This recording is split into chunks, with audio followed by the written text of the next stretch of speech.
It was powerful. It was raw. It was Kirby Smart in the wild. And there was some video that was, or some audio, I should say, that was leaked from Kirby's discussion with his players that is all over the internet now, at the half of the Georgia Florida game in 2021, the game that we just had down there. And the couple of different things. First of all, we're not going to play it on here. There's a million places you can see it. Doesn't mean, there's a couple of different reasons we're not going to play it. Doesn't mean I wouldn't like to, but we're just not going to. Um, and This is what it's like. I mean, when you're, when you play college sports, when you're on the sidelines, stuff like that, you hear this stuff. This isn't necessarily new, but I am going to read to you, with some substitutions, what Kirby had to say about this in this halftime talk. I'm not even going to call it a rant because I think it's completely appropriate coaching, motivating his players.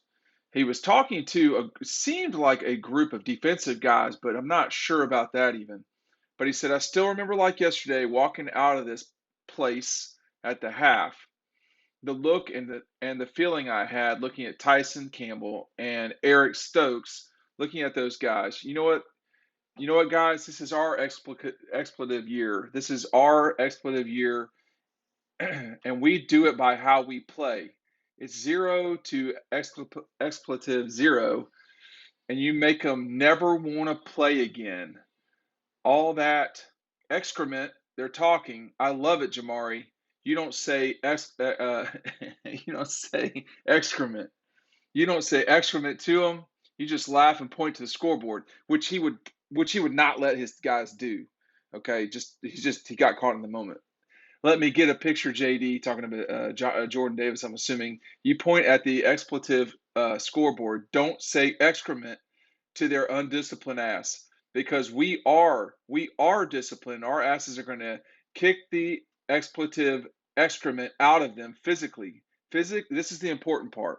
Physically, I want to break them. I'm talking about expletive. Break these bitches on defense and offense. And from that moment until right now, Florida has gotten blown out by Georgia, gotten blown out by South Carolina, and allowed 52 points to Samford in a 70-52 win in which they were trailing an FCS team that's not real great at the half. So I got a lot to say about this. First of all, if you don't like the language, um, you don't need a part. I mean, you don't need to be a part of college sports. This is what it is. That was not meant for people like me to talk about, but it's out there, and so whatever. Um, that's who Kirby Smart is. That's it. If Mark Richt were saying that, I would say what's happening wrong at Georgia right now because that's not who Mark is. You got to be who you are. That is Kirby Smart. There's nothing new about this. This is who he's been for a long time. He is passionate. He is emotional. Um, he wants his guys to play hard. Um, that's what you're dealing with here with a coach that really cares about his players, about his program, and you can't say this about a lot of coaches, and about the institution that he played for against their arch rival. And don't confuse yourself.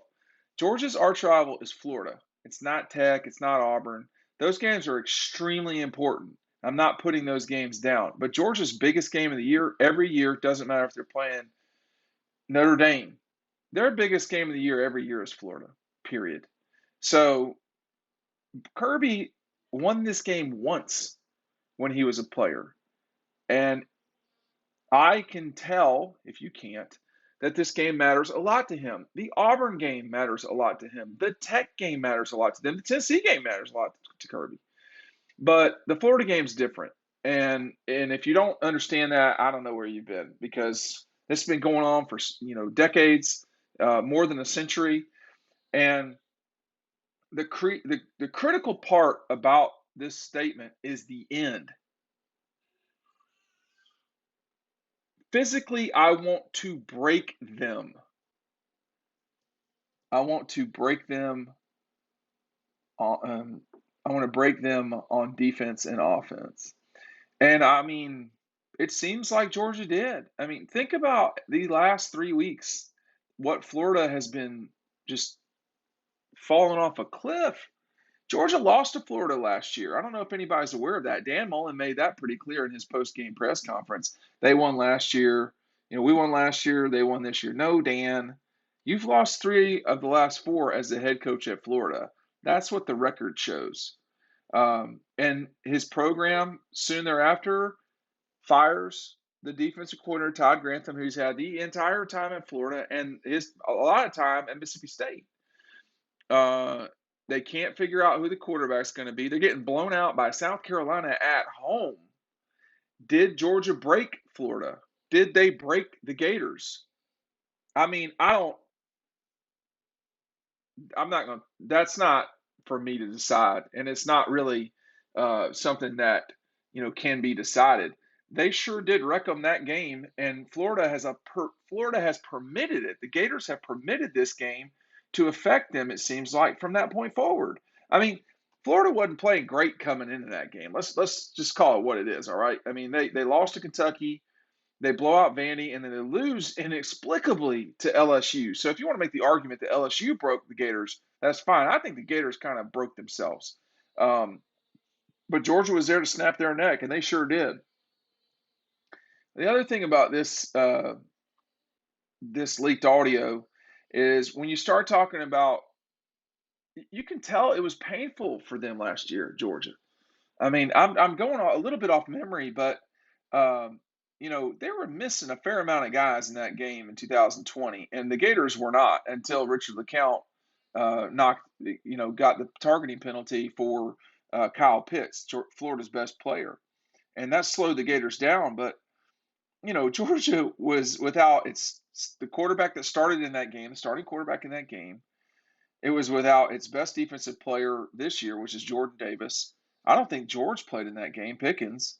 And they were missing somebody else. I can't remember who it was on defense. And you start, that Florida team a season ago could score. And Kyle Trask was a very good quarterback for them.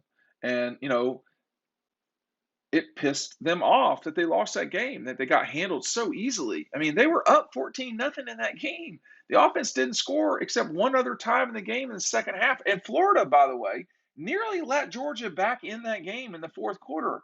I mean, you're talking about a very, very dicey pick six situation. I mean, not Kyle Trask. Is it Kyle Trask? Yes, I can't remember. The quarterback, Trask, nearly threw 2 pick sixes in that game. So that's one way to make a game competitive when it's not supposed to be. This is who Kirby Smart is. I mean, Kirby can defend himself. This is never going to. I don't know if this is ever going to come up in a press conference. It's not worthy of me asking about. This is what coaches do. I've heard Dan Schmatzer have a few choice words. I'm not going to go through all the stuff that I learned in college, but coaches are fierce, man. And like Kirby is at the front of that line, and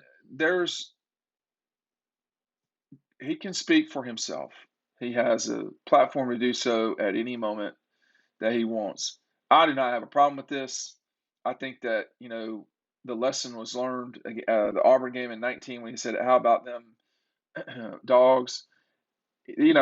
I thought that was personally, I think when a coach does that right after a game, completely stepped in from the locker room, totally emotional game against Auburn, clinching the division title against one of your rivals on their floor in a very hostile environment.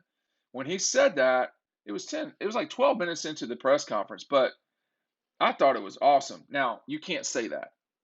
And he didn't say this in front of a microphone that he knew was there. This is who he is. He's apologizing. This is what he is. And I really don't think there's anything wrong with that. I have criticized and will continue to criticize Kirby when it's warranted. I mean, there's stuff he does that's wrong, but this is not one of them. I mean, being passionate about your team, your program, and so forth is not something that you should scale back from.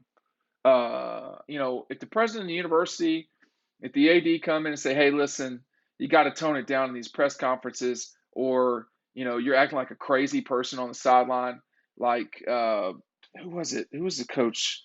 Like we can't have you can't be grabbing guys with a face mask or hitting them or whatever. You got to act like a human being. These young men are there um, to be motivated and molded. They're not there to be insulted. So that's a different thing. Frank Martin's one guy I think about at Carolina, who I don't know if that's a great look all the time for South Carolina. But hey, you got to be you, and then the institution's got to understand, or excuse me, has got to say, hey, this is us, and this is what we are, or they make changes. For me, red and black really pulses through Kirby's veins, and I saw a couple of moments.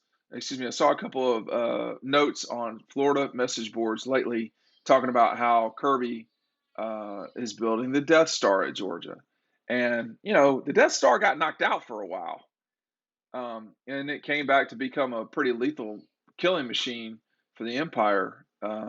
But this is who Kirby is, and he's not going to scale back. This is who he is. This is completely off the record.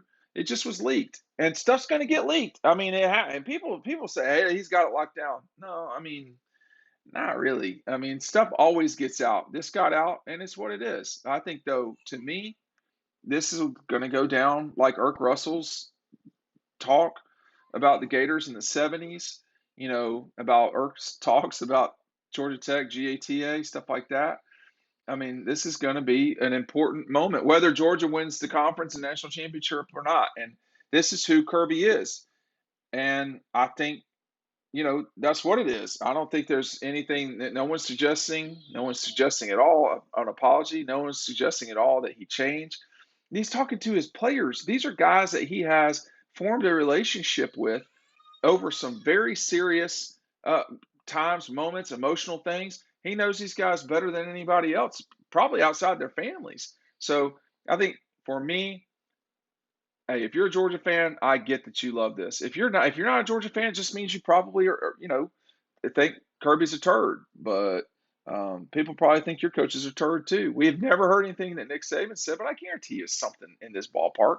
Although Kirby's more emotional than Saban is.